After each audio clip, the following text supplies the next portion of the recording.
ബി.ജെ.പിക്കെതിരെ കള്ളപ്രചാരണം നടത്തുക എന്നത് രാഹുൽ ഗാന്ധി തൊട്ട് പിണറായി വിജയൻ വരെയും ദി വയർ തൊട്ട് ഇങ്ങ് കൈരളി ചാനൽ വരെ ദിവസവും ചെയ്യുന്ന കാര്യം തന്നെയാണ്.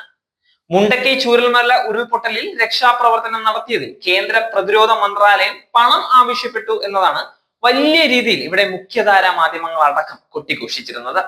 ഇതിന് പ്രതികരണവുമായി മുൻ കേന്ദ്ര സഹമന്ത്രി വി മുരളീധരൻ രംഗത്ത് വന്നിരിക്കുകയാണ്.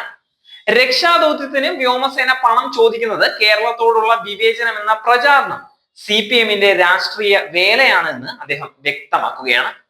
സംസ്ഥാനം വ്യോമസേനയുടെ പണം അടക്കേണ്ടി വരില്ല എന്നും സഹായങ്ങൾ ബില്ല് ചെയ്യുക എന്നത് കാലങ്ങളായുള്ള നടപടിയാണെന്നും അദ്ദേഹം വ്യക്തമാക്കുന്നുണ്ട്. സർക്കാരിന്റെ ഔദ്യോഗിക രീതിയിൽ നടക്കുന്ന നടപടിക്രമം എന്നതിനപ്പുറത്ത് ഇതിന് യാതൊരു പ്രാധാന്യവും ഇല്ല എന്ന് അദ്ദേഹം വ്യക്തമാക്കുകയാണ്. സംസ്ഥാന സർക്കാരിന്റെ വീഴ്ച മറച്ചുവെക്കാൻ CPM ഇത് വിവാദമാക്കാൻ ശ്രമിക്കുകയാണ് എന്നും വി മുരളീധരൻ വ്യക്തമാക്കുന്നുണ്ട്. അതിന് മാധ്യമങ്ങളെ കൂട്ടുപിടിക്കുകയും ജനങ്ങളെ തെറ്റിദ്ധരിപ്പിക്കുകയും ചെയ്യുന്നുവെന്നും അദ്ദേഹം ആരോപിക്കുന്നുണ്ട്. യഥാർത്ഥത്തിൽ മുരളീധരൻ പറയുന്നത് വളരെ സത്യമാണ്. റോഡ് കുഴിച്ച് പരിപാടി നടത്തുന്ന ഈ പിണറായി സർക്കാരിന് ജനങ്ങളുടെ കണ്ണിൽ പൊടിയിട്ട് എങ്ങനെയെങ്കിലും ഇവിടെ നിന്ന് ഇറങ്ങി പോകണം. അത് തന്നെയാണ് അവരുടെ ആവശ്യവും. സംസ്ഥാനം വ്യോമസേനയുടെ പണം അടക്കേണ്ടി വരില്ല എന്ന് മുരളീധരൻ വ്യക്തമാക്കി പറയുന്നുണ്ട്. എല്ലാം അഡ്ജസ്റ്റ് ചെയ്ത് കൊടുക്കപ്പെടും. അനാവശ്യ രാഷ്ട്രീയ വിവാദങ്ങൾ ഉണ്ടാക്കാനാണ് ഇവിടെ CPM അടക്കം ശ്രമിച്ചുകൊണ്ടിരിക്കുന്നത്. വർഷങ്ങളായി വകുപ്പുകൾ തമ്മിൽ സേവനങ്ങൾക്ക് ബില്ല് കൊടുക്കാറുണ്ട്.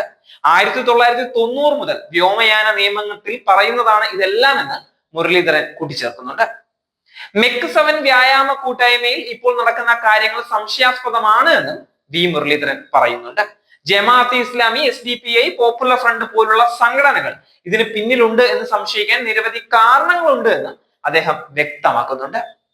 അതേസമയം ഇവിടെ ശ്രീലങ്കൻ പ്രസിഡന്റ് അനൂര കുമാര ദിസനായകയുമായുള്ള കൂടിക്കാഴ്ചയിൽ മത്സ്യത്തൊഴിലാളികളുടെ വിഷയം ചർച്ച ചെയ്തതായി പ്രധാനമന്ത്രി നരേന്ദ്രമോദി. പ്രശ്നം പരിഹരിക്കാൻ ചർച്ചയിൽ തീരുമാനമായിട്ടുണ്ട്. ഈ വിഷയത്തിൽ മാനുഷിക പരിഗണന കാണിക്കണമെന്ന് ആവശ്യപ്പെട്ടിട്ടുള്ളതായി പ്രധാനമന്ത്രി അറിയിച്ചിട്ടുണ്ട്. ശ്രീലങ്കയും ഇന്ത്യയും തമ്മിലുള്ള ബന്ധം മെച്ചപ്പെടുത്തുന്നതിനായുള്ള പദ്ധതികൾ ഇരു നേതാക്കളും പ്രഖ്യാപിച്ചിരിക്കുകയാണ്. രാമേശ്വരത്തിനും തലൈമന്നാറിനും ഇടയിൽ കപ്പൽ ഗതാഗതം ആരംഭിക്കാൻ ചർച്ചയിൽ തീരുമാനമായതായി പ്രധാനമന്ത്രി മോദി പറഞ്ഞിട്ടുണ്ട്.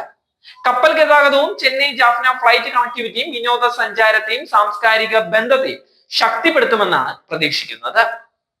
പ്രതിരോധ സഹകരണ കരാർ ഉടനെ തന്നെ അവസാനിപ്പിക്കുന്നതിനും തീരുമാനമായിട്ടുണ്ട്. ഹൈഡ്രോഗ്രാഫി സംബന്ധിച്ച സഹകരണത്തിനും ധാരണയായിട്ടുണ്ട്. കൊളംബോ സെക്യൂരിറ്റി കോൺക്ലേവ് പ്രാദേശിക സമാധാനത്തിനും സുരക്ഷയ്ക്കും വികസനത്തിനുമായുള്ള പ്രധാന വേദിയാവും. സഹകരണം സമുദ്ര സുരക്ഷ, ഭീകരവിരുദ്ധത, സൈബർ സുരക്ഷ, കള്ളക്കടത്തിനും കുറ്റകൃത്യങ്ങൾക്കുമെതിരായുള്ള പോരാട്ടം, മാനുഷിക സഹായം, ദുരന്തം തുടങ്ങിയ വിഷയങ്ങൾ ഇവിടെ ചർച്ചയാകുമെന്നും പ്രധാനമന്ത്രി പറഞ്ഞിട്ടുണ്ട്. ദിസനായക പ്രസിഡന്റ് ആയതിനു ശേഷമുള്ള ആദ്യത്തെ വിദേശ സന്ദർശനമാണ് ഇത്. അടുത്ത 5 വർഷത്തിനുള്ളിൽ ശ്രീലങ്കയിലെ 1500 സിവിൽ സർവന്റുകൾക്ക് അടിസ്ഥാന സൗകര്യങ്ങൾ നൽകി ഇന്ത്യയിൽ പരിശീലനം നൽകുന്നതായിരിക്കും. ശ്രീലങ്കയിലെ കൃഷി, മത്സ്യബന്ധനം എന്നിവയുടെ വികസനത്തിന് ഇന്ത്യ സഹകരിക്കുമെന്ന് അറിയിച്ചിരിക്കുകയാണ്.